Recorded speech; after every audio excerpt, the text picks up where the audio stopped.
हाँ जी। तो ये डिस्कशन हमारा कंटिन्यू था, जिसमें मैंने आपको सिग्मा और पाई बॉन्ड बनाने सिखा दिए थे ना। और बड़ी सिंपल सी बात, सिग्मा पाई बॉन्ड जब बन जाए, बाकी तो कल हमने डिस्कशन किए था 102 आरपीएस का, और इसके अलावा भी बच्चों ने काम किया होगा। सिग्मा बॉन्ड आपको पता चल गया था स्ट्रॉन्ग बॉन्ड है, और पाई आपके पास वीक है। इतना कंफर्मेशन तो आ ही गया। सिग्मा बॉन्ड के अराउंड आप फ्री रोटेशंस करवा सकते हो, अगर आपने कभी 11वीं क्लास का एक चैप्टर पढ़ा हो, रोटेशनल आइसोमरिज्म। क्लियर है। और यहां आपके पास रिस्ट्रिक्शंस रहते हैं किसके अराउंड? Free rotation. इसको बोलते हो रिस्ट्रिक्टेड रोटेशंस। और अगर किसी को 11वीं का वही चैप्टर याद आ जाए, तो उसको बोलते हो ज्योमेट्रिकल आइसोमरिज्म। सभी क्लास में आ चुके हैं भाई? ओके। आज कोई बच्चा नया है?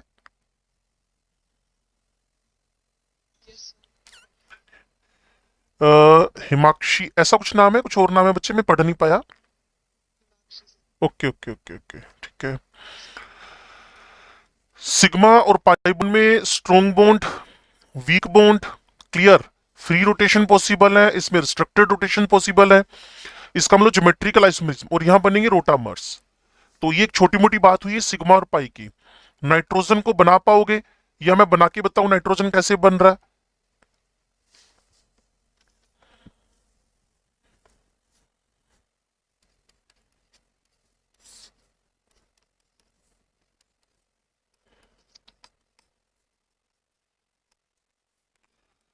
बड़ी सिंपल सी लाइन है आपके वीबीटी की, शेयरिंग ऑफ अनपेड इलेक्ट्रॉन्स। यहां कितने अनपेड इलेक्ट्रॉन्स आपको दिख रहे हैं? 3। यहां भी अनपेड इलेक्ट्रॉन्स कितने दिख रहे हैं? 3। ठीक है जी। अब सिग्मा बॉन्ड बन जाएगा किसके ओवरलैप होने से? Inter nuclear axis. वो कौन है? वैसे तो कोई भी लिखा जा सकता है, जनरली हम पी जेड ले लेते हैं। ठीक है जी। अब बचा हुआ जो एक अनपेयर्ड, दो अनपेयर्ड है सॉरी, ये पाई बॉन्ड बन गया, और एक और पाई बॉन्ड इस एक्सिस पे बन जाएगा। कुल मिला के नाइट्रोजन सिंगल एंड दो पाई बॉन्ड बनने से कंप्लीट N2 ट्रिपल बॉन्ड इसमें कंप्लीट हो जाएगा, और एमओटी में भी यही सीन देखने को मिलेगा। अब मैं इसका एनर्जी कंसिडरेशन पार्ट ले लूं, अगर आपको ये सारी बातें समझ में आ गई तो। लो जी। Now the second part clear है? एनर्जी कंसिडरेशन बड़ा सिंपल सा फॉर्म है, ध्यान से सुनना और समझना। दो टाइप के फोर्सेस रिस्पॉन्सिबल होंगे during the bond formation. During the bond formation, bond form करते हुए ड्यूरिंग द फॉर्मेशन दो टाइप के फोर्सेस होंगे, सब बच्चे जानते हैं। पहला फोर्स होएगा अट्रैक्शन का, दूसरा फोर्स होएगा रिपल्शन का। क्लियर है जी? अट्रैक्शन फोर्स किन किन के बीच होंगे? Electron, nucleus, nucleus electron. और रिपल्शन किन के बीच होएगा? इलेक्ट्रॉन, इलेक्ट्रॉन, न्यूक्लियस, न्यूक्लियस आपका फिजिक्स का electrostat. Same charges repel to each other and opposite charges attract to each other. इतनी बात अगर आपको समझ में आती है, तब तो हम आगे बढ़ सकते हैं। ये मेरे पास हाइड्रोजन, बिल्कुल ठीक है जी। ये hydrogen, nucleus, nucleus, electron, electron. Clear. इन दोनों के बीच रिपल्शन, इन दोनों के बीच रिपल्शन।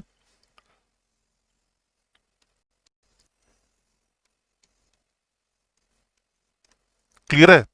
इन दोनों के बीच में अट्रैक्शन। कुल मिला के अट्रैक्शन और रिपल्शन फोर्सेस का मैंने यहां प्रेजेंटेशन दे दिया है।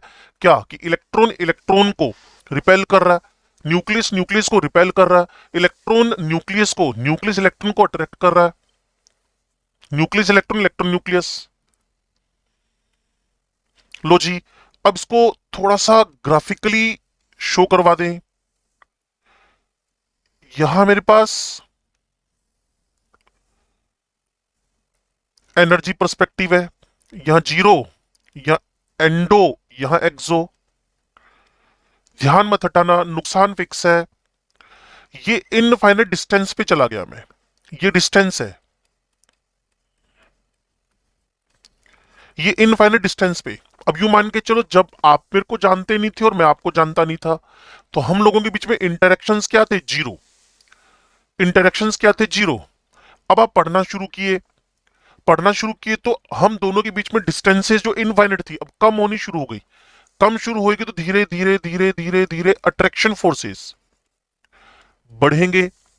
अट्रैक्शन फोर्सेस बढ़ेंगे तो आपके पास अट्रैक्शन अट्रैक्शन क्लियर करना बात को, यहां दो एटम्स हैं, इन दोनों के बीच different type of forces working है। जब अट्रैक्शन ग्रेटर देन रिपल्शन है तो वो एक दूसरे के क्लोज आते जा रहे हैं। क्लोज आते थे, ऐसी जगह मिलेगी जो कल भी मैंने वर्ड बोला था, अट्रैक्शन इज इक्वल टू क्या हो जाएगा? रिपल्शन। उस attraction is equal to repulsion के लिए मैंने क्या बोल दिया? Bond distance. उसको मैंने क्या बोल दिया? Equilibrium distance. उसको मैंने क्या बोल दिया? Critical distance. उसको मैंने क्या बोल दिया? बॉन्ड फॉर्म कर गया है। वापस सुनो मेरी बात को, क्या बोल रहा हूं। अट्रैक्शन ग्रेटर देन रिपल्शन तो एक दूसरे के पास आना शुरू करेंगे। अट्रैक्शन ग्रेटर देन रिपल्शन तो एक दूसरे के पास आना शुरू कर रहे हैं, पास आना शुरू कर रहे हैं। अब कितना का पास आएंगे? ऐसे तो है नहीं कि एक एटम दूसरे पे पूरी ओवरलैप कर जाएगा, वो तो पॉसिबल है नहीं।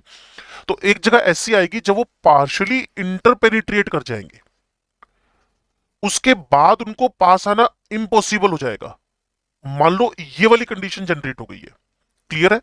अब अगर इससे पास लाते हो तो तुम्हारे पास क्या लगनी शुरू हो जाएंगी? Repulsion forces. Mean repulsion greater than attraction, तो बॉन्ड टूटना शुरू करेगा। और attraction is equal to repulsion, तो बॉन्ड बन जाएगा। तो इसको आप बोल देते हो बॉन्ड एनर्जी। जिस एक्सिस पे जो है उसको बॉन्ड एनर्जी बोलोगे, और इसको आप बोल देते हो bond distance, bond length. Clear. कुल मिलाकर ये वाली कंडीशन हाइपोथेटिकल, एक बार फिर मैं आपको समझा दूं। ये लो जी, ये लो जी, ये लो जी, ये लो जी। कुल मिलाकर ये देखो, अब मैं अगर इस डिस्टेंस पे हूं तो यहां क्रिटिकल डिस्टेंस है, बॉन्ड लेंथ है, इक्विलिब्रियम डिस्टेंस है। अगर इससे भी पास आने की कोशिश करोगे तो क्या लगेगा? रिपल्शन। जो हाइपोथेटिकल है, बॉन्ड टूटना शुरू कर देगा। जब attraction is greater than repulsion है, अट्रैक्शन ग्रेटर देन, तो पास आ रहे हैं, becomes close, becomes close, becomes close. Clear. एक दूसरे के पास होते जा रहे हैं, बिकम्स क्लोजर। और जैसी attraction is equal to repulsion हुआ, वही कहानी रुक गई। और जैसे ही इससे पास करने की कोशिश करोगे, आप ये ट्राई कर रहे हो, जो इम्पॉसिबल की कैटेगरी में जा रहा है, इसके बाद कुछ भी ऐसा पॉसिबल, यहां बोन टूटना शुरू हो जाएगा। अगर कुछ हो पाया, मान लो हाइपोथेटिकल क्वेश्चन बना दिया, तो बोल देना बॉन्ड ब्रेक हो जाएगा। ये एनर्जी कंसिडरेशन है। यहां अट्रैक्शन ग्रेटर देन रिपल्शन है, attraction is equal to repulsion है, और ये hypothetically repulsion greater than attraction है। अब आपको मैं फुली इनवाइट कर रहा हूं, अब तक तो मैं बोलता रहा, अब आपकी टर्न है। क्या समझ भी नहीं आया इसमें?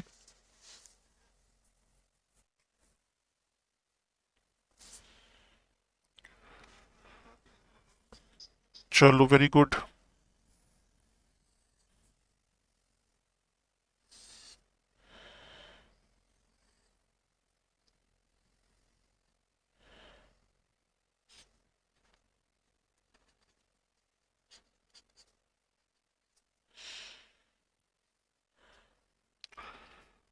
हाँ जी, कौन ज्यादा स्टेबल होएगा?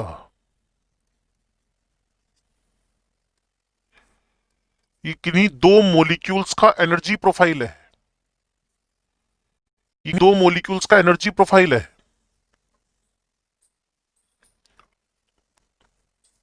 वेरी फर्स्ट डे से तीसरे दिन में एंट्री हुई बच्चे, आप समझ तो गए हो कि किन्हीं दो मॉलिक्यूल्स का एनर्जी प्रोफाइल है, which should be the more stable.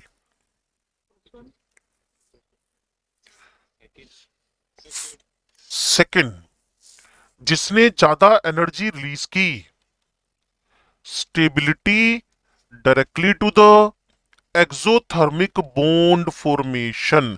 तो जिस बच्चे ने गलती से बोला या कम इंफॉर्मेशन की वजह से बोला, उसको समझ में आ गया होगा who one is the more stable. Second, clear, इसने ज्यादा एनर्जी रिलीज की है। क्लियर है, एक हाइपोथेटिकल सा क्वेश्चन बना कर दिया, लेकिन कोई भी बना सकता है, इसको पेपर में ही दिया जा सकता है कि जिसका जितना ज्यादा एनर्जी रिलीज होएगा उतना उसके अंदर स्टेबिलिटी ज्यादा आएगी। क्लियर, एक बिल्कुल बेकार सी बात है वो भी कर लेता हूं, क्योंकि तुम्हारे असाइनमेंट के तीसरे पेज पे He2 के बारे में बात कर रखी है, जबकि आपको पता है ये भाई साहब इस दुनिया में है ही नहीं। हम तो पहले दिन से बोलते आ रहे हैं कि कोई भी नोबेल गैस, कोई भी नोबेल गैस अगर मिलता है तो किस फॉर्म में मिलता है, मोनो एटॉमिक। इनके मोलिक्यूल बनते ही नहीं है। एमओटी इसका बॉन्ड ऑर्डर समझा देगी जीरो है। लेकिन मैं अभी आपको समझा रहा हूं किस बिहाफ पे, on the behalf of VBT. VBT के बिहाफ पे इसका नॉन एग्जिस्टिंग नेचर समझा रहे हैं। वीबीटी के बिहाफ पे इसका नॉन एग्जिस्टिंग नेचर समझा रहे हैं, तो ध्यान से सुनना। ये हीलियम, ये हीलियम, फिर हीलियम, फिर helium, nucleus, nucleus, nucleus, nucleus, 1s2, 1s2 मतलब दो इलेक्ट्रॉन्स, 1s2, 1s2 दो इलेक्ट्रॉन्स। अब थोड़ा सा टिक कर सुनना, इन दोनों के बीच रिपल्शन, इन दोनों के बीच रिपल्शन, इन दोनों के बीच रिपल्शन। सो तो नहीं गए तुम लोग? ओके, फिर ये रिपल्शन वन, ये रिपल्शन टू, ये रिपल्शन थ्री, ये रिपल्शन फोर और ये रिपल्शन फाइव। एक इलेक्ट्रॉन दो इलेक्ट्रॉन पे दो रिपल्शन तो देगा ना। फिर सुन लो, ये वाले ने इन दोनों पे दो, इस वाले ने इन दोनों पे दो, और न्यूक्लियस न्यूक्लियस, टोटल रिपल्शन का नंबर क्या हो गया? टोटल रिपल्शंस का वैल्यू आपके पास क्या हो गया? 5। अब एक बार और बना दूं, ये लो जी, ये लो जी। वैसे तो इसी में समझ में आ जाएगा, attraction forces, electron, electron, electron, electron. VBT के बिहाफ पे He2 समझ रहे हो, बनता है कि नहीं? तो इन दोनों के बीच क्या लगा? Attraction one, attraction two. Clear, इन दोनों के बीच क्या लगा? Attraction three, attraction four. और कोई अट्रैक्शन हो तो समझाओ जल्दी से।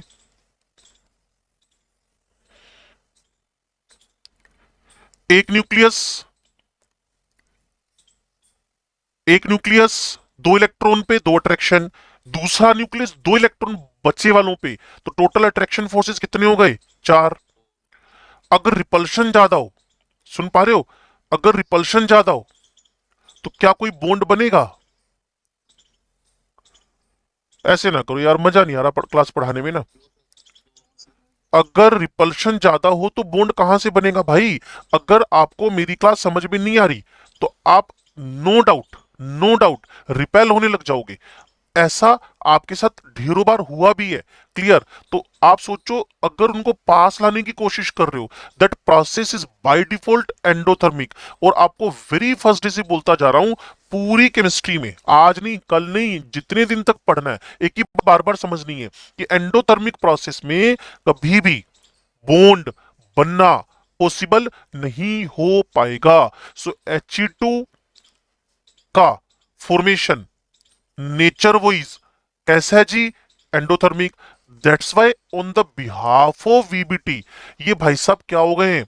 इम्पॉसिबल। किसी भी मॉलिक्यूल के बनने में अगर एनर्जी एब्जॉर्ब हो रही है तो मॉलिक्यूल क्या हो जाएगा? अनस्टेबल। ये आपके दिमाग में डालने की कोशिश कर रहा हूं, अगर नहीं समझ में आया तो मैं दूसरी बार समझा सकता हूं।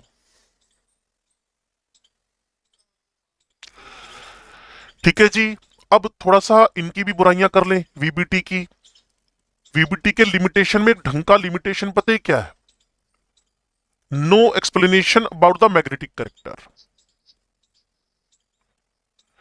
मैग्नेटिक करेक्टर को समझाने में भाई साहब बिल्कुल भी कैपेबल नहीं हो पाए। जैसे O2 का नेचर जो है, O2 नेचर वो ये पैरामैग्नेटिक है। ये हमने मैग्नेटिक फील्ड में रखकर देखा है इसको।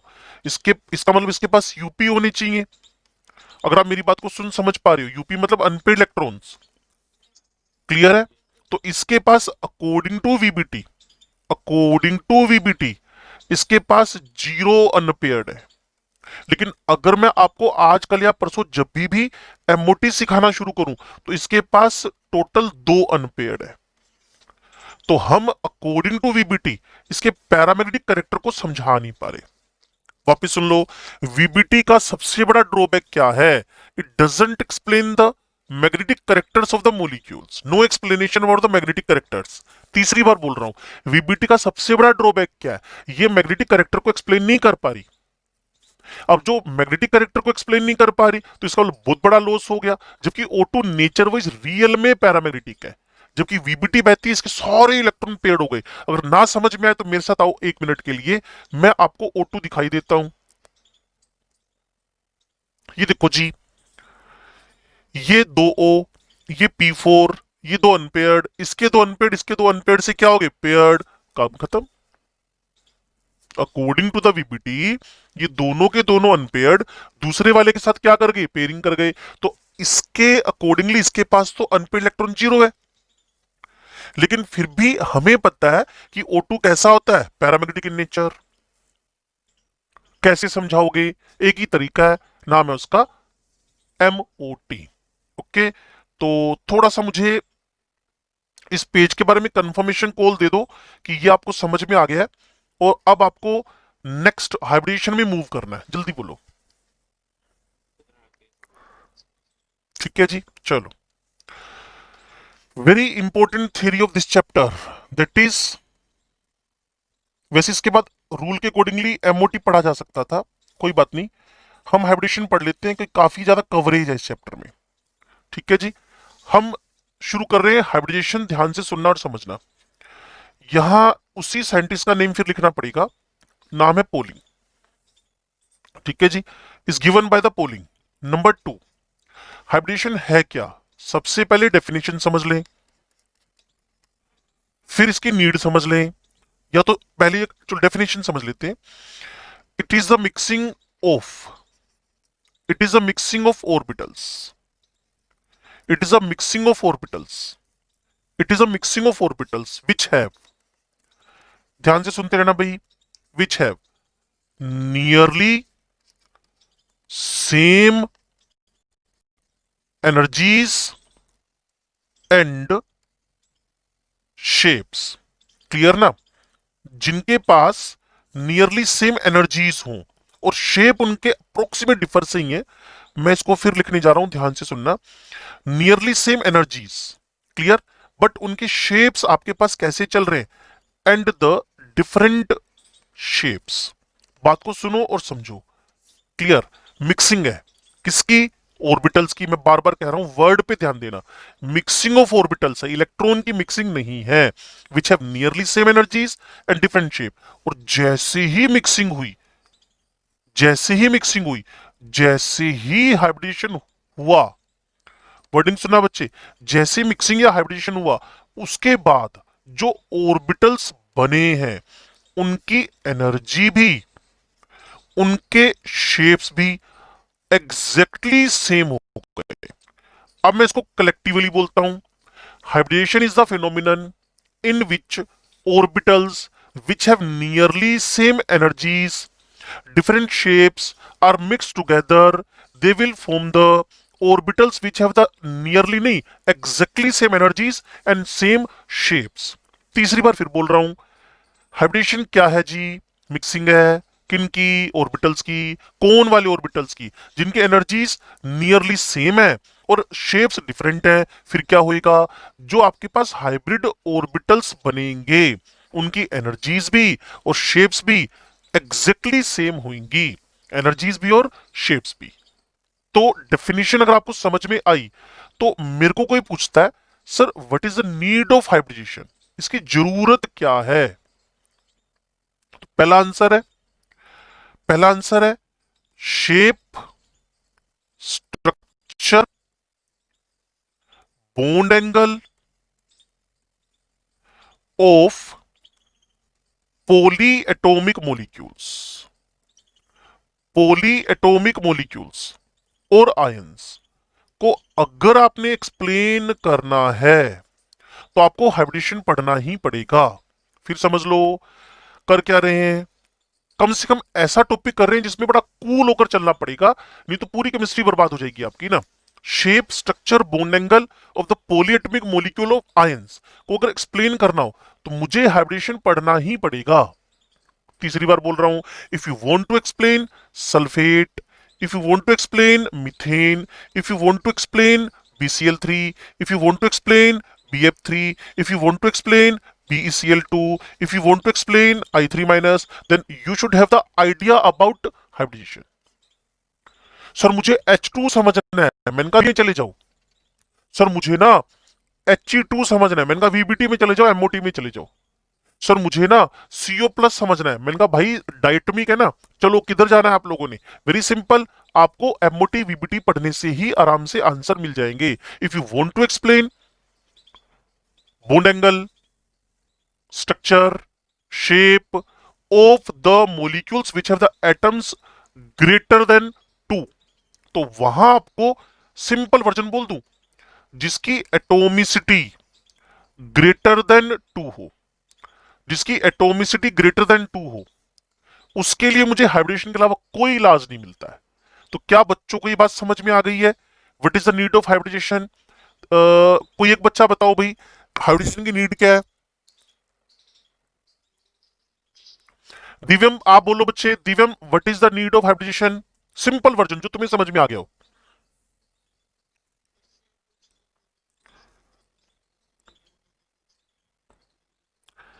जहां एटोमिसिटी 2 से ज्यादा हो, ये भी लाइन जोड़नी पड़ेगी। हाँ ये लाइन तो मस्ट है।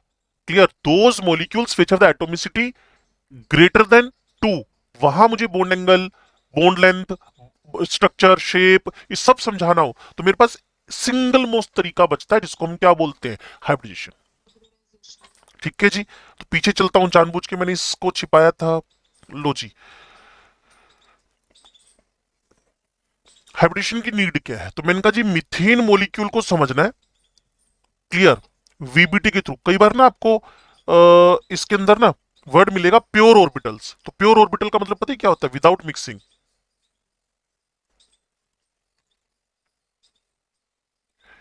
बुक्स के वर्ड्स होंगे बच्चे, विदाउट मिक्सिंग, खिचड़ी बनाए बिना। और आपको पीछे बताता रहा बार बार। कल एक बच्चे ने मुझे बोला था कुछ ऐसा, किडनी शेप, ये शेप, वो शेप, ऐसा कुछ बोला था, तो मैंने उसको मना किया था। मैंने कहा वीबीटी में ये वर्ड्स मत यूज करना, क्योंकि वीबीटी में ऑर्बिटल्स अपनी आइडेंटिटी लूज नहीं करते। वीबीटी में ऑर्बिटल्स अपनी आइडेंटिटी लूज नहीं करते। मुझे मीथेन समझना है on the behalf of VBT. Clear है? सुनो जी, ये लिखा मैंने कार्बन, कार्बन के पास एक एस ऑर्बिटल है, कार्बन के पास 3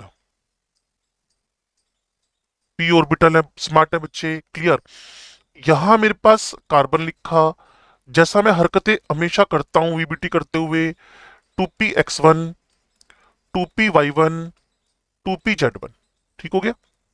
सबके पास एक एक एक एक एक एक अनपेड इलेक्ट्रॉन बचा हुआ है। आपको पता है all the p orbital are perpendicular to each other. इन तीनों डिग्री का एंगल है। ऐसा होता है आपको अगर मेरा हाथ दिख रहा हो तो, ठीक है ना। अब एस भाई साहब आ गए, कहते जी बॉन्ड बनाना है। उसने कहा मोस्ट वेलकम, आओ बिल्कुल आओ। क्लियर, अब आपके पास 3 बॉन्ड तो ऐसे बन गए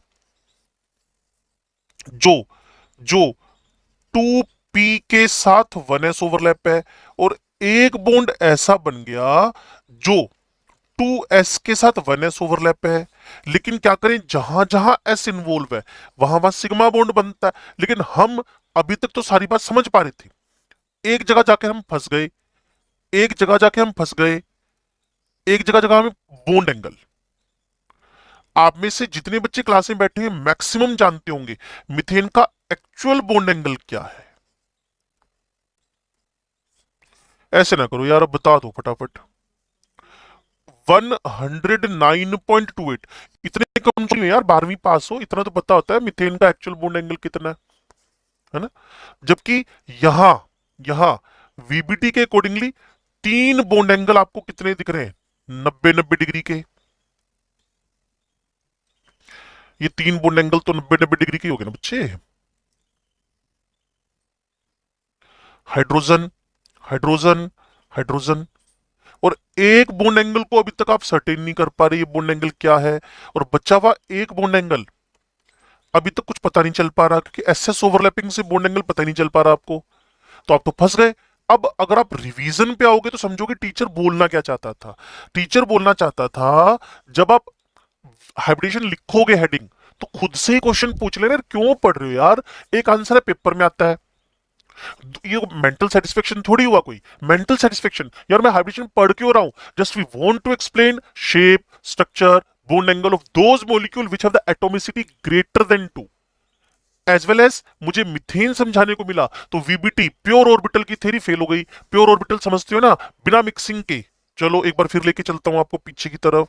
तो आप ये देखो, प्योर ही तो यूज किए थे, these are the pure orbitals. तो सब्जेक्ट समझना हो तो ढंग से समझो, इससे आप दूसरों को समझा पाओगे, यार मेरी बात समझ में आ रही है।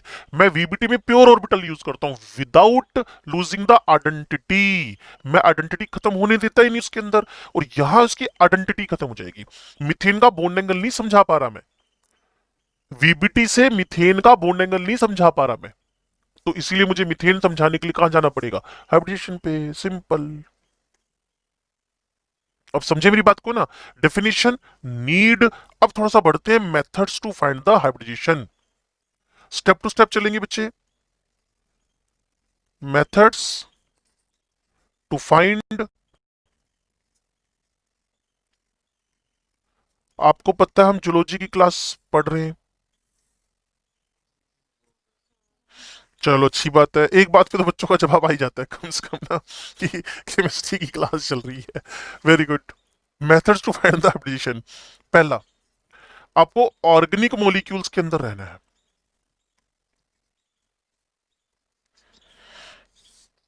बड़ा काम आएगा बच्चे, हम ना जीओसी शुरू करेंगे ना, तो हमारी एक पूरी की पूरी बुकलेट के अंदर कम से कम 10-12 क्वेश्चन तो इसी पे हैं।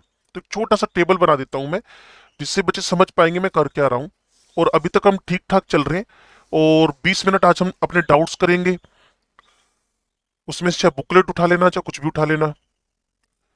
आरपीएस नंबर 2 कर लेंगे और बुकलेट कर लेंगे।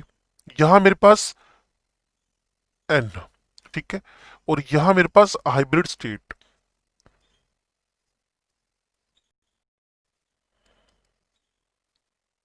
ठीक है जी।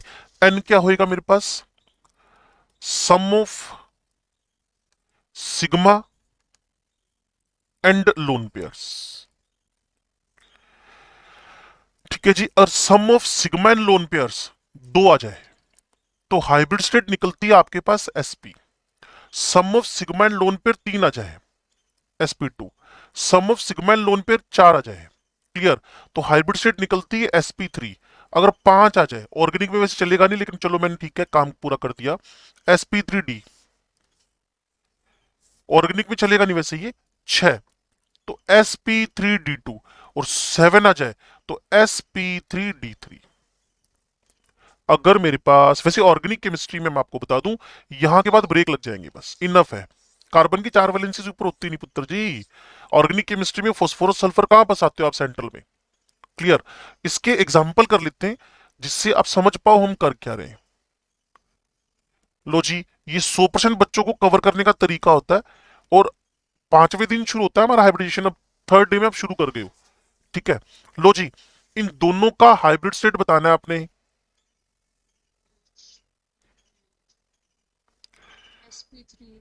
दोनों का sp3 बच्चों को समझ में आ गया, ठीक है।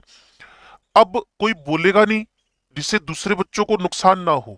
कई बार बच्चे मेरे को क्लास में मना कर देते हैं कि सर आप ना किसी को बोलने मत देना, मैं थोड़ा लेट हूं लेकिन मैं आंसर निकाल लूंगा या निकाल लूंगी, ठीक है। तो मैंने इस पे लिख दिया ए, इस पे बी, इस पे सी, इस पे डी, इस पे ई, और आपके आंसर का वेट कर रहा हूं। ओए ओए ओए ओए ओए ओए ओए ओए ओए ओए ओए ओए ओए ओए ओए ओए ओए, वेट कर रहा हूँ, वेट कर रहा हूँ, मतलब सारे इकट्ठे इकट्ठे निकालने हैं। ने बोलना है मेरे कहने की बात।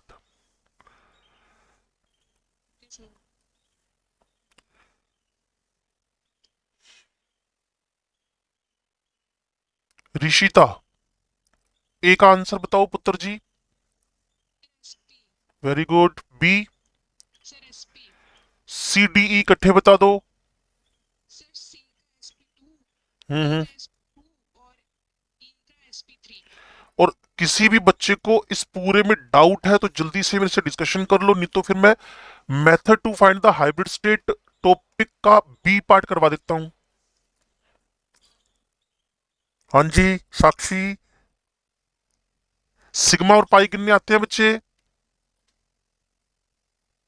अब हाँ ना में जवाब देना पड़ेगा साथ साथ में ना। सिग्मा पाई कितने आते हैं बेटा? अब मुझे इस कार्बन पे जाना है। अब ये साक्षी को मिला हुआ है काम। How many sigma bonds around the carbon marked as A? Sigma 2। यही यही यही गड़बड़ हुई ना फिर। जब भी आपके पास कभी सारे के सारे सिंगल बॉन्ड हो, वो सब सिग्मा होते हैं। सारे के सारे सिंगल बॉन्ड हो, सारे सिग्मा होते हैं। कई बार हम ड्रॉपर देखकर ना इस बात को बोलते नहीं है भी सिग्मा और पाई में तो शायद बच्चा कंफर्ट फील कर रहा होगा। Single bond sigma, single bond sigma, single bond sigma, single bond sigma. But when we have the double bond Sakshi, one sigma second pi. When we have the triple bond, then single तो sigma. When we have the triple bond, one sigma and remaining two are pi पाई।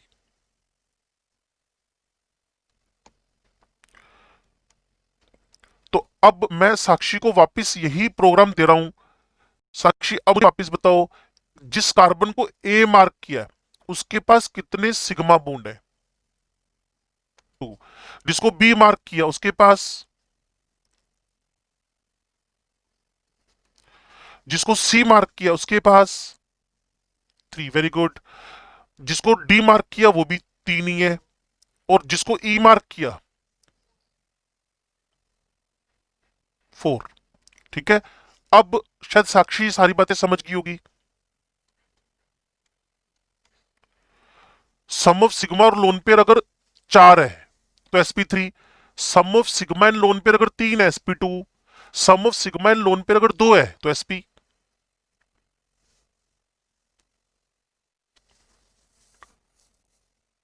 क्यों भाई? साक्षी साक्षी साक्षी गायब हो गई। Okay चलो जी। अब organic molecules को छोड़कर बढ़ते हैं बी की तरफ। मेरे साथ टिकना और समझना। Listen carefully. अब मुझे n is equal to v plus M minus C plus A divided by 2 का फॉर्मूला लगाना है। हाइब्रिडेशन निकालने के ढेरों तरीके होते हैं, बात वो नहीं कि ढेरों तरीके सीखने। हम कोई एक्सपर्ट थोड़ी बनने जा रहे हैं, हमें कि मॉलिक्यूल देखने में हाइब्रिडेशन पता चलना चाहिए, बस बात खत्म। क्लियर ना? ये जो V है ये valence electrons in outermost shell है। In outermost shell of the central atom. अब यहां भी बच्चे बात फंसा लेते हैं कई बार, सेंट्रल कैसे पता चलेगा? सेंट्रल का कोई भी इस पूरे यूनिवर्स में रूल ही नहीं है। जनरली सेंट्रल कौन होएगा? जनरली सेंट्रल कौन होएगा? साइज लार्ज हो, वैलेंसी ज्यादा हो। हाँ इलेक्ट्रो, वो तो सारे कनेक्ट हो गए ना। इलेक्ट्रोनेगेटिविटी कम हो। कोई हार्ड एंड फास्ट रूल नहीं है, गूगल को भी नहीं पता ये बात। तो हम बता रहे हैं कि जनरल अप्रोच ये है कि valence electron in the outermost shell हमें गिनना है। और वैलेंस ये वी भी बता देता हूं। 13th group, 14th group, 15 group, 16 group, 17th group, 18th group. इनके आउटरमोस्ट में 3 इलेक्ट्रॉन है। Valence electron 3, 4, 5, 6, 7, 8। और इसके अलावा कोई भी एस ब्लॉक एलिमेंट हाइब्रिडेशन में पार्टिसिपेट नहीं कर रहा बेरिलियम को छोड़कर। क्लियर? और कोई भी, और कल आप मेरे से पूछ तो रहे थे इलेक्ट्रोवेलेंट बॉन्ड, तो भाई MgF2 इलेक्ट्रोवेलेंट बॉन्ड था, आयनिक बॉन्ड था। तो आप मान के चलो ज्यादा से ज्यादा पी ब्लॉक वाले ही आएंगे इस कैटेगरी में, ज्यादा से ज्यादा। क्लियर है? अब मुझे काम मिला कि मैं आपको एम बता दूं। सिर्फ और सिर्फ 2 कैटेगरी है। पहले तो लिख दूं है क्या? मोनोवेलेंट एटम जो सराउंडिंग में होंगे, 2 ही है, हाइड्रोजन हेलोजन। कोई तीसरा मिले तो मुझे बताना जरूर। मिलेगा नहीं गारंटीड, मिलेगा नहीं गारंटीड। क्लियर? अब इसको मैंने थोड़ा सा आगे जाकर बताया आपको कि सी और ए कौन है। सी बच्चों को पता होगा कैटायनिक चार्ज, और ए आपके पास होएगा एनायनिक चार्ज। मान लो सल्फेट है तो -2 लिखना है, और मान लो अमोनियम है तो आपको +1 लिखना है। हो सकता है आप मेरी बात को सुन समझ पाए हो। तो अब मैं प्रैक्टिस गेम खेलूंगा इसके साथ। V4 valence electrons clear, M4 the monovalent atom with दो ही होंगे, हाइड्रोजन हेलोजन। हेलोजन समझते हो ना, FCl Bri। लो जी। उसके बाद C cationic charge, A anionic charge. तो मैं काम शुरू करूं। लो जी, इधर गेम खेल रहे हैं प्रैक्टिस का। 30-35 मोलिक्यूल करेंगे, जनरली मैं क्लास में इतनी लिखता हूं जिससे बच्चे समझ पाते हैं। मैं शुरू होऊंगा पहले इस पे। मीथेन पता तो चल गया sp3 है, इस तरीके से। तो valence electron 4, monovalent 4 divided by 2, N का वैल्यू क्या आ गया आपके पास 4। तो हाइब्रिड सेट कैसी निकला ये sp3। 5 मोलिक्यूल मैं करके बता रहा हूं बच्चे। मैंने bf3 लिखा। Boron is the member of third A, outermost electron 3। Fluorine monovalent है, 3 है, डिवाइडेड बाय 2। जहां भी 3n की वैल्यू आएगी हाइब्रिड स्टेट sp2। उसके बाद मैंने SO2 लिख दिया। Sulphur is the member of 16th group. Clear, 16th group का मेंबर है। आउटरमोस्ट 6 मोनोवेलेंट है ही नहीं, डिवाइडेड बाय 2। ऐसे सपोर्ट मिलता रहे ना, चलता रहता है, क्लास चल रही है। बच्चों को बीच में ना अपनी अपनी बात बोलते जाना बीच बीच में। SO3, sulphur again is the member of 16th group, 6 outermost, सारे के सारे डाइवेलेंट, बाय 2, 3 हो गया बच्चे, sp2। ठीक है ना। अब मैं अमोनियम लिख रहा हूं, एन लिखा। नाइट्रोजन के आउटर मोस्ट में 5 इलेक्ट्रॉन, मोनोवेलेंट 4 है, कैटायनिक चार्ज 1 है, divided by 2 is equal to 4 sp3। Sulphate लिखा, एन लिखा, आउटर मोस्ट 6 है, मोनोवेलेंट 0 है, कैटायनिक चार्ज है नहीं, एनायनिक चार्ज आपके पास कितना है -2। एक सेकेंड, -2, क्लियर ना, बाई 2। तो कुल मिलाकर क्या हो गया 8/2। 4 इज इक्वल टू क्या हो जाएगा sp3। मैंने न्यूट्रल के 4 मॉलिक्यूल कर दिए, कीटायन का एक कर दिया, एनायन का भी एक कर दिया। इसमें किसी को कोई ऑब्जेक्शन है इमीडिएटली मेरे से लड़ाई कर लो, नहीं तो आगे फिर ज्यादा लड़ाई होगी। सभी बच्चे जितने क्लास में बैठे हुए हैं, और अगर अभी नहीं सीखे तो मैं फिर कह रहा हूं, तो पिछला साल तो हो ही गया खराब, उसका पिछला भी हो गया, अब और हो जाएगा अगला। ऐसा हम क्यों करने दें। मैं तो बोलता हूँ एक क्लास से सारे सिलेक्शन क्यों नहीं निकल सकते यार। ये कोई रूल थोड़ी बनाया ऊपर वाले ने कि इस क्लास से 10 सिलेक्शन होंगे, इससे 5 होंगे। ये कौन सा डिस्ट्रीब्यूशन हुआ, सारे पढ़ेंगे सबके सिलेक्शन हो जाएंगे, प्रॉब्लम क्या है। अगर ये बात आप सब समझ गए हो तो नेक्स्ट में आपसे प्रैक्टिस करवाऊंगा भाई। किसी को कोई ऑब्जेक्शन करना है, किसी को लड़ाई करनी है मेरे साथ तो कर लो। चलो, कोई इंटरेस्टेड नहीं है मेरे साथ लड़ाई करने में, ना करो। SiH4, अब कोई बोलेगा नहीं, आंसर लिखते जाना भाई, इनके आंसर लिखते जाना।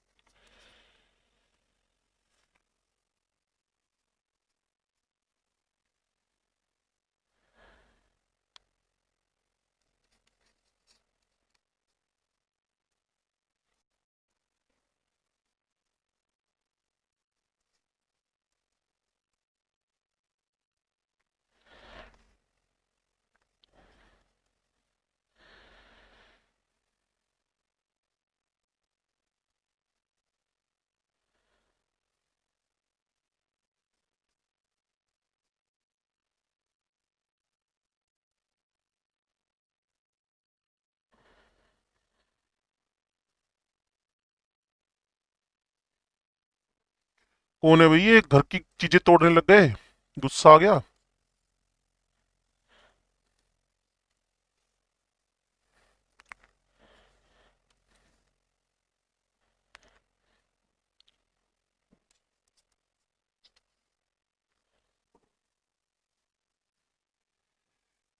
कीरत और महक के घर से आवाजें आ रही हैं ये।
हाँ भाई,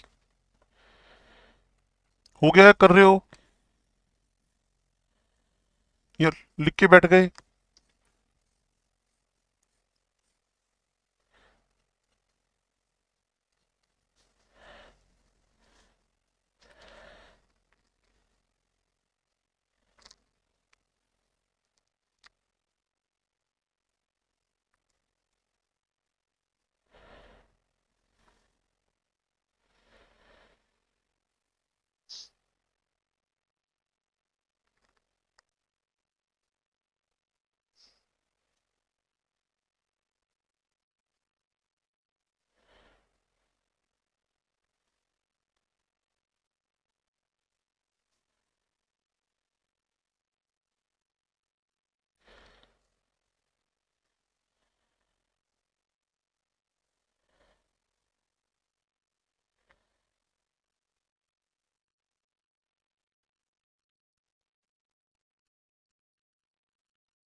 स्टार्ट के 7 8 के आंसर तो दे दो बच्चे। SiH4 is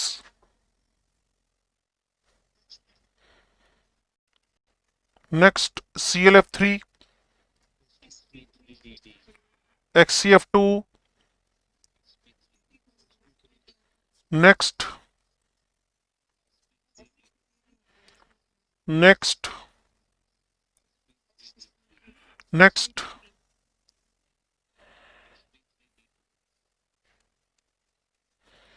next.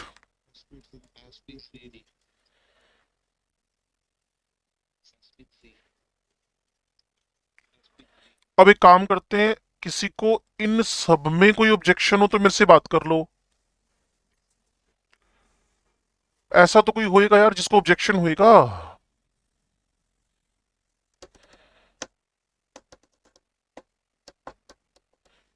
बोलो जी बोलो।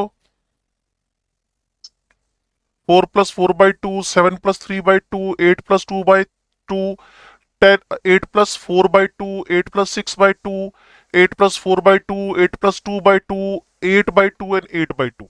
ये फंडा था इन सबका।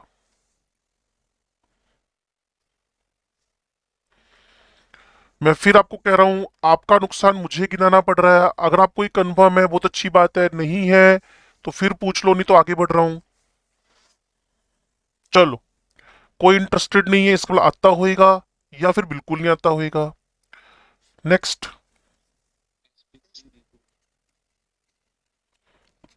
इसमें 8+4/2 किया भाई, 8+4/2। हाँ, इसमें भी 8+4/2 किया है। साथ साथ में बोलता चला जाता हूं अब। इसमें इसमें 5+3/2 किया है। ये आर्सीन है। इसमें भी नाइट्रोजन, फोस्फोरस, आर्सेनिक, एंटीमनी। इसमें भी 5+3 8/2 किया है। इसमें 5+3 8/2। ये वापस लिख दिया, नहीं नहीं सेम ही है, अलग अलग है। Phosphate and phosphite. ये सल्फाइट। 6+2/2।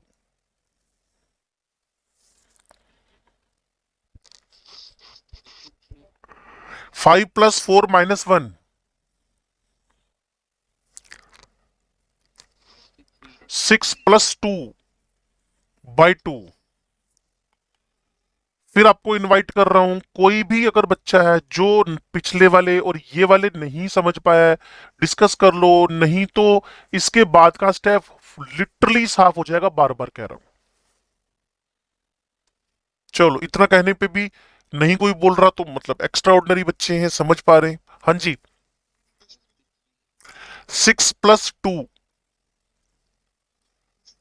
6+4, 6+6/2,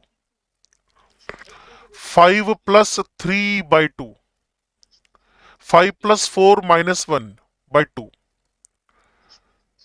5+6-1, 12/2।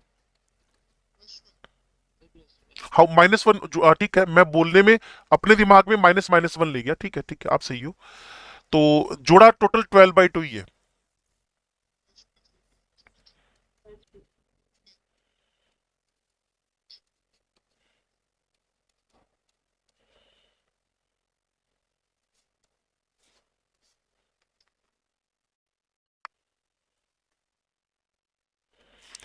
हाँ भाई, नाइट्रेट और नाइट्रोनियम। हम्म।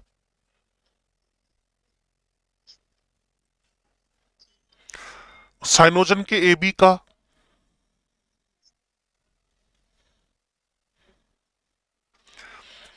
फिर लास्ट एंड फाइनल इनविटेशन दे रहा हूं, जितने भी बच्चे क्लास में बैठे हैं, कहाँ दिक्कत है जल्दी से बात कर लो।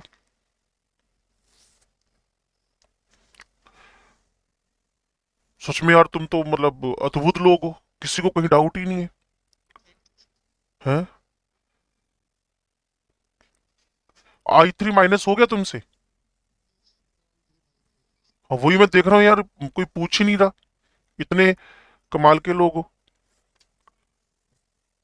एक्चुअल में I3- collectively iodine iodide complex है।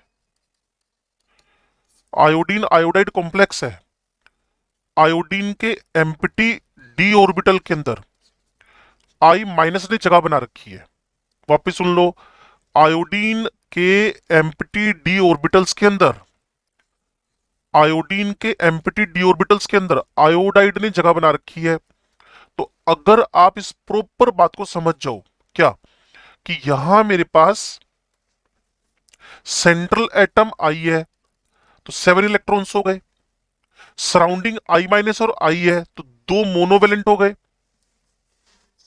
अब -1, तो माइनस माइनस क्या हो जाएगा, +/2, 10/2, 5 हो गया। तो ये sp3d हो जाना है। जिस भी बच्चे ने ऑब्जेक्शन पूछा था, उसका इसमें इन्वॉल्व होना मस्ट है। ठीक है जी। नेक्स्ट, अगर मैं आपको इसी तरीके से I5- बोल दूं और I7- बोल दूं, तो सेम हरकतें ये दोनों करेंगे। तो हाइब्रिड स्टेट अगर नहीं पता होगी ना बच्चे, कहां फंसने वाला है मैं बता देता हूं आपको। बॉन्ड पैरामीटर के बॉन्ड एंगल में आप साफ हो जाओगे, अगर आपको हाइब्रिड स्टेट नहीं पता होगी तो। और पी ब्लॉक एलिमेंट के जितने भी आपके पास ग्रुप 15, 16, 17 के हाइड्राइड्स होंगे, वहां भी आप साफ हो जाओगे। तो इसीलिए अभी आपका पॉजिटिवली पार्टिसिपेट करना मस्ट है। अब जैसे ये आई है ना, इस टाइप के कई कंपाउंड वो इस तरीके से बनवा लेते हैं, कभी इस जगह पे माइनस लिख देंगे, कभी इस जगह पे प्लस लिख देंगे, हमें इससे कोई ऑब्जेक्शन नहीं है। अब जल्दी से इनमें मुझे आयोडीन की, बल्कि इस कंपाउंड की हाइब्रिड स्टेट निकाल के बताओ, आई बी आर माइनस और आई बी आर प्लस। इस केस में क्या होएगा, सभी बच्चे पार्टिसिपेट कर ले, अच्छा है। ये तो आई थ्री माइनस जैसा ही हो गया, ये तो आई थ्री माइनस जैसा ही हो गया। इस पे काम करना, इस वाले पे। क्लियर। हाँ, वो जो माइनस माइनस वन होना था ना, वो माइनस वन ही हो गया सीधा। सेवन आउटर मोस्ट, ये दो जुड़ गए, नाइन हो गए, और प्लस वाला घट गया। प्लस का मतलब इलेक्ट्रॉन घटना ही होता है और माइनस वाला इलेक्ट्रॉन जुड़ना ही होता है बच्चे। और ये साइनोजन समझ गए आप लोग, ठीक है। आपको पिछले वाले कॉन्सेप्ट से पूछ ले चलो, ये सारे के सारे एटम्स की हाइब्रिड स्टेट बतानी है आपने। क्लियर, नहीं तो मैं आपको बोल रहा हूं ए और बी इनकी बता दो बस। या एनएच लिख दिया मैंने, एक बार फिर लिख देता हूं, एन एच। इस ए की और इस बी की हाइब्रिड स्टेट बता दो। ए की sp2 और बी की,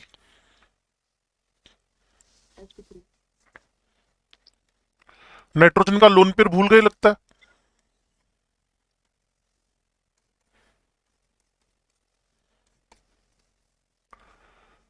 नाइट्रोजन का लोन पेयर साफ हो गया लगता है आपके दिमाग से। जब भी आप कभी एन पे एच लिख रहे हो तो लोन पेयर कल भी बताया था बाय डिफॉल्ट है, और अभी थोड़ी देर पहले आपको बताया था sum of the lone pair and bond pairs. Sum of the lone pairs, ये सिग्मा बॉन्ड और लोन पेयर का सम हाइब्रिड स्टेट डिसाइड करेगा। हाइब्रिड स्टेट डिसाइड करेगा, अगर आप मेरी बात को समझ पा रहे हो तो।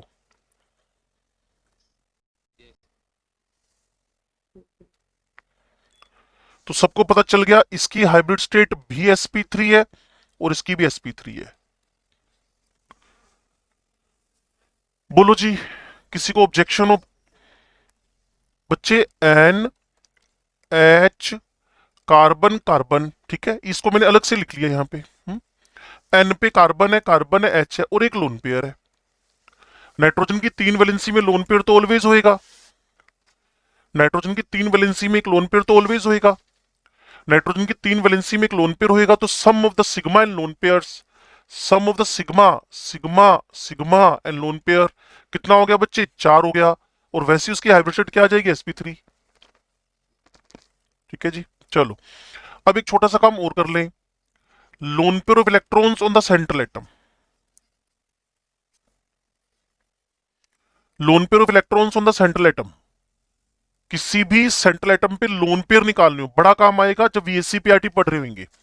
Loan pair of electrons on the central atom, मुझे lone pair of electrons on the central atom निकालने हैं। मान लो मेरे पास अमोनिया है, ठीक है, मुझे नाइट्रोजन का, क्योंकि अभी मैंने प्रॉब्लम देखी तो उससे मेरे दिमाग में आया कि लोन पेयर की बात भी कर ही ले। मुझे सेंट्रल पे लोन पेयर निकालने और पता कुछ है नहीं मेरे को, मान लो, तो सबसे पहले मुझे क्या करने, वैलेंस इलेक्ट्रॉन लिखने हैं। लिख देंगे वैलेंस इलेक्ट्रॉन्स, फिर माइनस इसकी एक्चुअल वैलेंसी लिख देंगे, जो इसकी एक्चुअल वैलेंसी है। कितनी वैलेंसी दिख रही है? तीन। Valency in molecule divided by क्या कर देना? टू, आंसर आ जाएगा। वैलेंस इलेक्ट्रॉन कितने? पांच। वैलेंसी कितनी दिख रही है? तीन। डिवाइडेड बाय टू, तो कितने लोन पेयर आ गए? एक। अब मेरे इस फंडामेंटल को अप्लाई करना, PCl5 के फोस्फोरस पे कितने लोन पेयर है? वन। वैलेंसी, वैलेंस इलेक्ट्रॉन पांच, valency in molecule three, how many lone pairs? Two minus five minus three by two, one. अच्छा बताना, PCl5 में कितने लोन पेयर है फोस्फोरस पे? कितने? जीरो। अच्छा बताना, SF4 पे कितने लोन पेयर सल्फर पे? सल्फर के आउटर मोस्ट में कितने इलेक्ट्रॉन? 6। वैलेंसी कितनी हो रखी है? 4। 6 - 4, 2 बच गया, 2/2, 1 लोन पेयर। अच्छा बताना, XCO3 के जिनोन पे कितने लोन पेयर है? कैसे निकाला?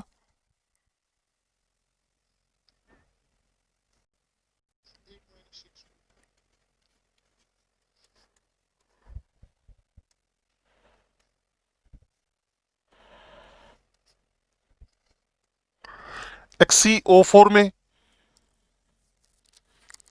0। ऑक्सीजन तो डाइवेलेंट है यार। 8 - 8, 0। अच्छा, XCOF4 में जिनोन पे कितने लोन पेयर है? क्लियर होगी ना बात? फ्लोरीन मोनोमोनोवेलेंट है, ऑक्सीजन डाइवेलेंट है, मोलिक्यूल के आउटर जिनोन के आउटर मोस्ट में 8 इलेक्ट्रॉन्स है, और 6 वैलेंसी बना रखी है, बाई 2 एक आ गया। पता चल गया ये लोन पेयर निकालने का तरीका। बड़ा काम आएगा बच्चे, अगर ये लोन पेयर निकालने का तरीका आपने यूज कर लिया है तो आपको ये। अच्छा ये बताओ, SOF4 में सल्फर के, क्लियर है? 0। अगर ये बात पता चल गई, अब चलते हैं हाइब्रिडेशन के कैरेक्टरिस्टिक्स पे और कंडीशंस पे। बोलो बोलो बच्चे। जिनोन के आउटरमोस्ट में कितने इलेक्ट्रॉन? आपने जवाब देना है। ओए, जिनोन के आउटरमोस्ट में 8। जिनोन के आउटरमोस्ट में कितने इलेक्ट्रॉन? 8। ऑक्सीजन कैसा होता है बच्चे? Divalent, divalent, divalent, divalent. What is the valency in molecule? 6। 2 2 2। 8 - 6, 2/2, 1। Xenon पे एक लोन पेयर है, पिरामिडल शेप है, अमोनिया जैसा स्ट्रक्चर है इसका। बाकी सीख गए, PCl5, PCl3, SF4, XCOF4, SO4, SO4, XCO3। पक्का? चलो अच्छी बात है। अब जो बचा हुआ टाइम है मेरे पास वो एग्जैक्टली 10 मिनट है, ठीक है? तो मैं कंडीशंस एंड कैरेक्टरिस्टिक्स की बात करता हूं, ध्यान से सुनना और समझना। क्लियर? सब इकट्ठे लिख देंगे इसके अंदर। हमारे पास है कैरेक्टरिस्टिक्स एंड कंडीशंस, सब एक साथ लिख देंगे। कंडीशंस ऑफ द हाइब्रिडेशन, तो इसको रट्टे नहीं मारने, डेफिनेशन को सीख लेना, सारी बातें समझ में आ जाएंगी। Characteristics and conditions of the hybridisation, ध्यान से सुनो। नंबर 1 जा रहा हूं, लिसन केयरफुली, ध्यान से सुनना। पहली बात आपको समझना क्या है, जो मिक्सिंग है उसमें पार्टिसिपेट कौन कर रहा है? आपका आंसर है ऑर्बिटल्स। क्लियर? कौन नहीं कर रहा? क्लियर? इलेक्ट्रॉन्स। इसी वजह से एक बात आपको समझनी है, empty orbital, clear, half filled orbitals और फुली फिल्ड ऑर्बिटल्स, सारे के सारे हाइब्रिडेशन में पार्टिसिपेट कर सकते हैं। अगर इलेक्ट्रॉन पार्टिसिपेट कर रहे होते ना बच्चे। अच्छा वापस सुने, तुमने एक डेफिनेशन सुनी थी थोड़ी देर पहले मेरे यहां बोर्ड पे। डेफिनेशन क्या थी? Mixing of orbitals. आपने ये थोड़ी लिखा mixing of the electrons. What is the hybridisation? Mixing of orbitals, mixing of orbitals, mixing of orbitals, mixing of orbitals. तो मेरे भाई ये तो मैंने बोला आपसे, मिक्सिंग में पार्टिसिपेट कौन कर रहा है? ऑर्बिटल। तो ऑर्बिटल कैसे हो? आपने कहा जैसा मन करे, एम्प्टी हो, हाफ हो, फुल हो। ये इलेक्ट्रॉन्स की मिक्सिंग थोड़ी है, इसीलिए half filled, full filled, empty, all can participate in the process of the hybridisation. Number 2, ध्यान से सुन ले भाई। Number of orbitals which participate in the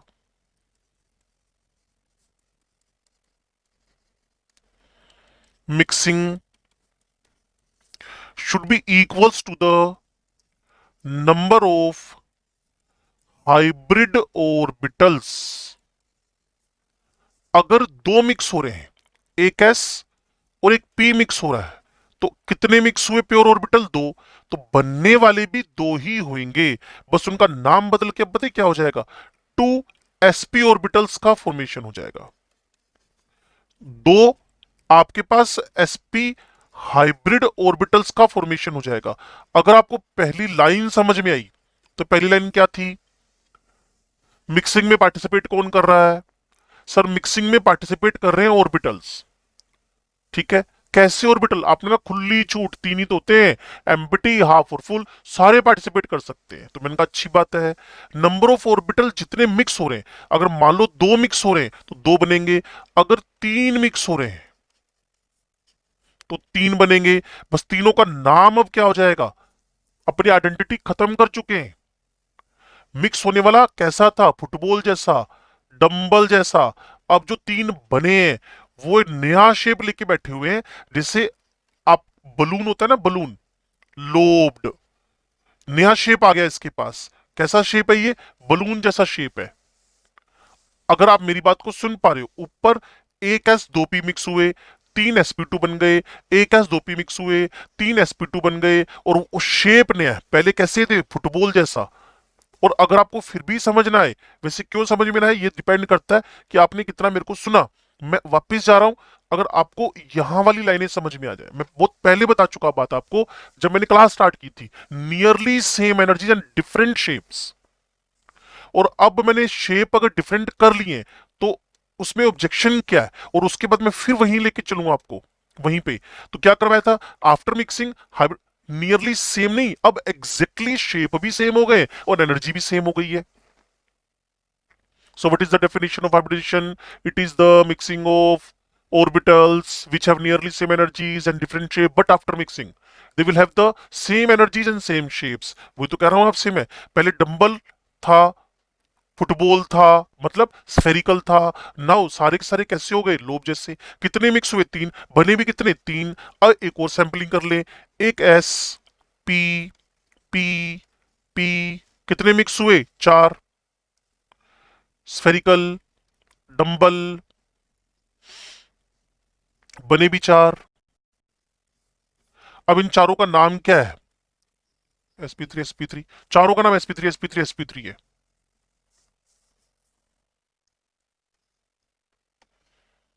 तो जितनी भी महान आत्माएं क्लास में बैठी हैं, क्या ये मेरी बात को समझ सुन पा रही हैं?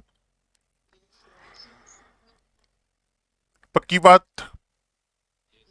चलो, अब एक बात और समझना है कि जो तुम्हारे पास ऑर्बिटल्स मिक्स हुए थे, क्लियर, ऑर्बिटल्स जो आपके पास मिक्स हो रहे हैं बिफोर मिक्सिंग, बिफोर हाइब्रिडेशन, उनकी एनर्जी नियरली सेम होनी चाहिए। आप बोलोगे आप पुरानी बातें बता रहे हो, इसलिए बता रहा हूं क्योंकि तुम भूल जाते हो जल्दी जल्दी। लेकिन आफ्टर मिक्सिंग, हाँ बिल्कुल, ये एग्जैक्टली आपके पास क्या हो गई है? सेम हो गई है। नियरली की जगह पे अब एग्जैक्टली सेम हो गई है, 100% सेम हो गई है। अब इन तीनों बातों को इकट्ठा करके बोल दूं, type, number of the orbitals after mixing remain same. Sir ये क्या बात मतलब निकला?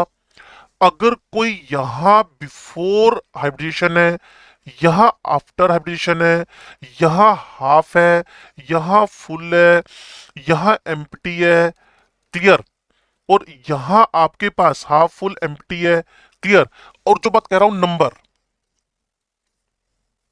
आफ्टर मिक्सिंग भी वो कैसा रहेगा? हाफ। आफ्टर मिक्सिंग भी वो कैसा रहेगा? फुल। आफ्टर मिक्सिंग भी वो कैसा रहेगा? एम्प्टी। लेकिन यहां कैसा था? वो प्योर ऑर्बिटल था। यहां इसका नाम क्या हो गया? हाइब्रिड। यहां मान लो दो थे, दो रहेंगे, तीन थे, तीन रहेंगे, चार है, चार रहेंगे, पांच है, पांच रहेंगे, सात है, सात रहेंगे, क्लियर। कुल मिलाकर आपके पास बिफोर एंड आफ्टर मिक्सिंग ना नंबर बदलता है ना टाइप बदलता है, ना नंबर बदलता है ना टाइप बदलता है। हाँ, शेप, जो शेप है वो सबके सेम हो गए। मिक्सिंग से पहले कितने थे? दो। अब भी कितने? दो। मिक्सिंग से पहले कितने थे? तीन। अब भी कितने? तीन। मिक्सिंग से पहले पांच थे, अब भी कितने? पांच। बस पहले क्या थे? Double dumbbell, dumbbell, football. अब कैसे हो गए? सारे के सारे गुब्बारे जैसे हो गए, मतलब बलून शेप हो गए। मतलब लोब्ड हो गए। तभी तो पेपर पूछता है ना आपसे आइसोलोबल। आइसोलोबल जिनकी हाइब्रिड सीट सेम है वो आइसोलोबल है। नंबर ऑफ लोब तो सेम ही होंगे ना। मुझे कोई बताएगा sp3 में कितने लोब है? How many lobes in sp3? 4। Clear. अब जो भी sp3 है सब आइसोलोबल है। All molecules which are the same hybridised are isolobal. लिख लेना अपनी कॉपी में लाइन यार। ऑल molecules which have the same hybrid state are isolobal. Same hybrid state मतलब क्या बन गए हैं? आइसोलोबल। लोब्स का नंबर। आइसो मतलब same, lobes lobal, same lobal हो गए मतलब नंबर ऑफ लोब्स सेम हो गए। तो जो बोर्ड पे भी लिखा हुआ ये तुम्हारे दिमाग में उतर रहा है कि मिक्सिंग में कोई भी पार्टिसिपेट कर सकता है। जितने मिक्सिंग से पहले थे उतने मिक्सिंग के बाद है। और orbital before mixing energy nearly same थी, अब एग्जैक्टली सेम हो गई है।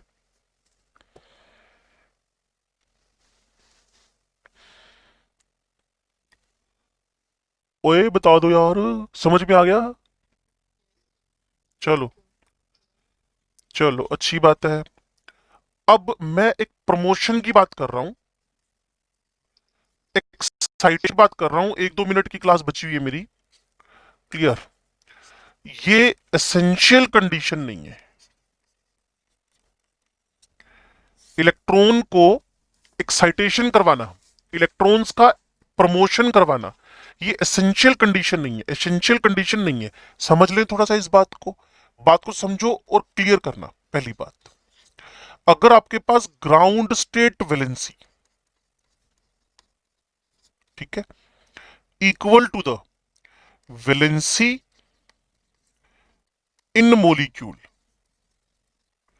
बराबर है तो आपको प्रमोशन नहीं करवाना। और ग्राउंड स्टेट वैलेंसी और वैलेंसी इन द मोलिक्यूल अगर सेम नहीं है तो प्रमोशन करवाना है। सर समझ नहीं आया? लो जी समझते हैं अभी। अमोनिया के बारे में आप मुझे गाइड करना। नाइट्रोजन की ग्राउंड स्टेट वैलेंसी कितनी है और अभी कितनी दिख रही है मोलिक्यूल में? तो प्रमोशन की नीड नहीं है। अच्छा बताओ, PCl3 में फोस्फोरस की ग्राउंड स्टेट वैलेंसी कितनी है और मोलिक्यूल में कितनी है? No need of promotion.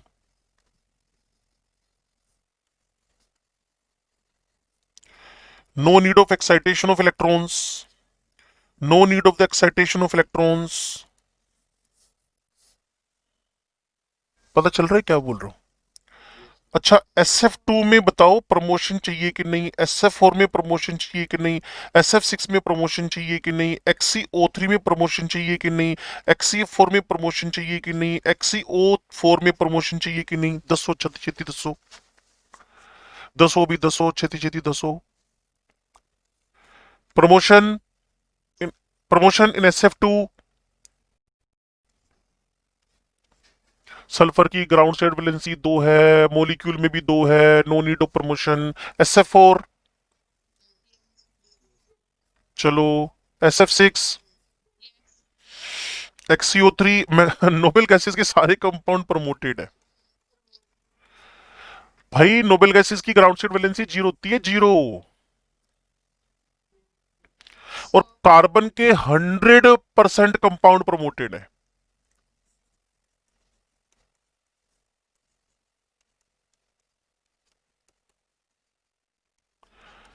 Carbon के 100% कंपाउंड एक्साइटेड स्टेट में। कार्बन की ग्राउंड स्टेट वैलेंसी पता है आपको? कार्बन की ग्राउंड स्टेट वैलेंसी पता है आपको? ओनली 2।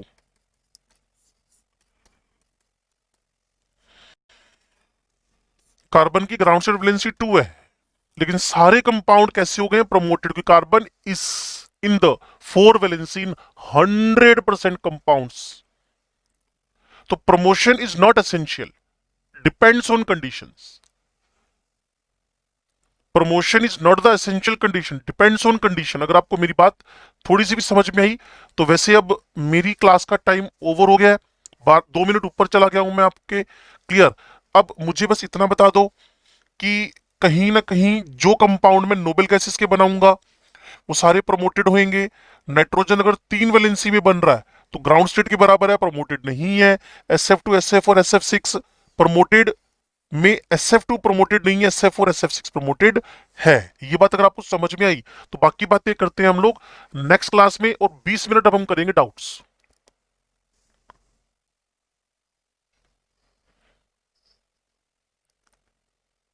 क्लास फ्री कर दूं?